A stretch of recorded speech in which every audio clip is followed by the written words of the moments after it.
we got the timing all set. Got here, you see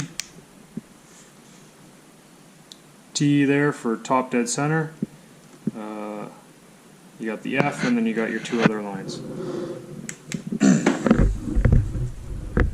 So you want to make sure that's up.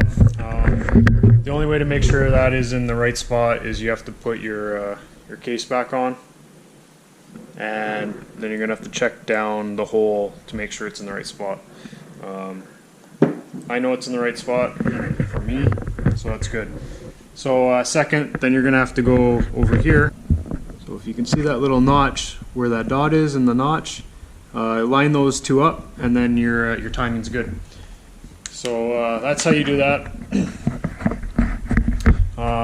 Then you got to take your top cap off to do your intake and your exhaust, your valves. So this will be your intake valve. This is your exhaust valve. Again, how you can tell that is your intake is always closer to your carburetor or injectors for air going in, and your exhaust valve is always going to be closest to your exhaust. So your exhaust, your muffler, that's going to be kicking out. So that's how you can tell those two things. So once you've got your timing top dead center, you verified with your case on, and you got your two lines lined up, then you can go and do your valves. You're going to take this cover off.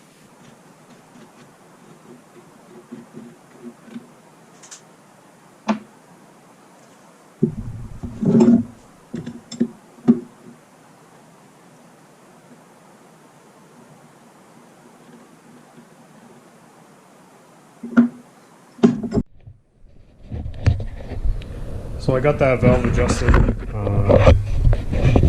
Pretty sure it's 0.005. I'm gonna have to double check that with the clearances, but it's hard to see. I'll get her in there. It's in.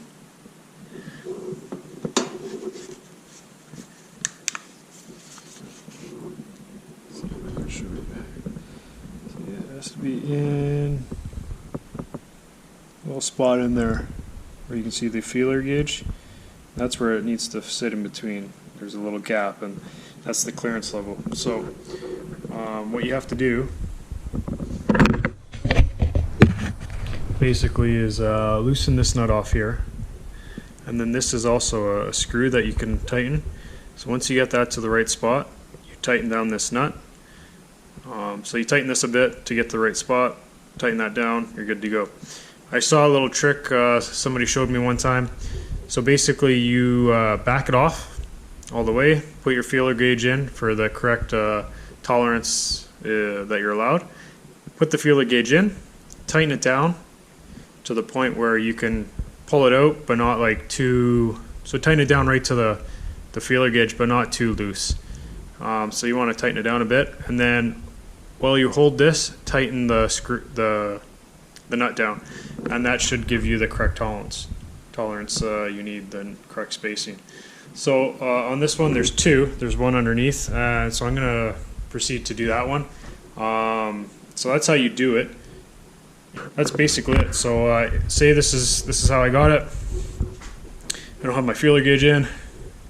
I'm going to loosen the nut off, then loosen the screw, put my feeler gauge in, tighten the screw so it sits on the feeler gauge, and you got a little bit of play, but not, you want it pretty snug, right? You want it, and then you tighten down your nut, and that's it.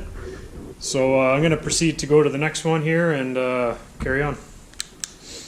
Once you got your valves and your timing and your valves done, what you can do is just get a battery, hook it up to your starter cable, so your positive goes on the starter cable, and then you're just hook the negative to any part of, like I hooked it to this bolt, and you can just touch it and it'll turn over.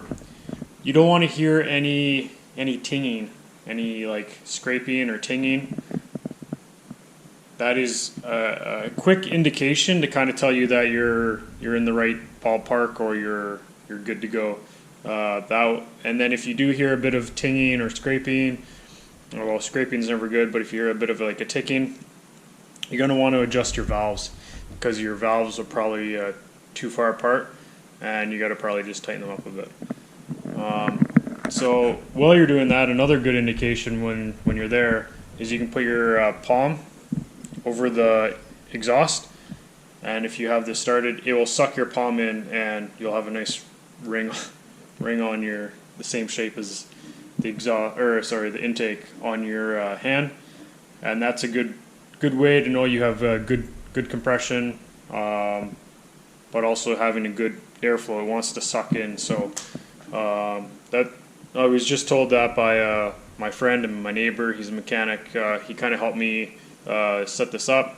I already kind of knew what to do, is set your timing, but it was nice for him to come over yesterday to put his advice and his input, and also just to kind of and I set the timing chain, just to verify that yes, I'm on the right page, I know what I'm doing, and it's just a nice verification. Plus it's another person here to talk shop with, and make sure you're on the right boat.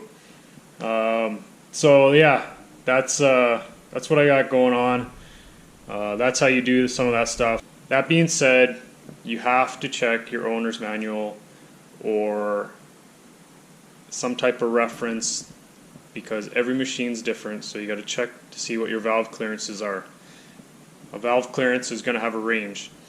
For example, I believe the range for this is I think 0.4 to 0.6 for the intake, and the exhaust I think is 0.5 or 6 to 0.7 or 8, somewhere around there. It's pretty close, but what I ended up doing was I set my intake and exhaust both to 0.005 of an inch. So it's what is that? A 5/1000th of an inch, I believe. I'll write the number in the video to let you know to verify, but gotta make sure that those are right. And I know I was trying to do a lot of research, and for this machine, I'm not 100% sure the make and model. I did a lot of research online. There's a lot of kind of answers, and the measurements were kind of clear. That's what I went with, and it seems to be, the motor part seems to be good. I just have to make sure, hook up gas and all that other stuff and make sure it's good to go. If I have any issues after that, I will take it off and recheck the valves. But should be good to go. Pretty happy with that. So yeah, I'm gonna order a new 420 chain for this bike, and I need to order a battery. So because it didn't come with a battery, and the chain is pretty rusty. I tried to clean it up, or a lot of stuff off the chain, but it's still pretty bad. It's still kind of seized up a bit. So that's the chain right there. It's seen better days. I did soak it in vinegar in a bag for I think a couple days or a week or something. It did a really good job. It cleaned it up quite a lot. It's not 100%. It's not there. So I think the best thing to do is, I think this chain is a little far gone, so I'm going to order a new one. This is a chain to that electric ATV. This chain's good to go. It's good. This one, when I hold it up or I start getting it moving, it binds up on some of the links. So it's time for a new one. So that's where I'm at. Gonna order this stuff. 2 parts for this thing, should be pretty good.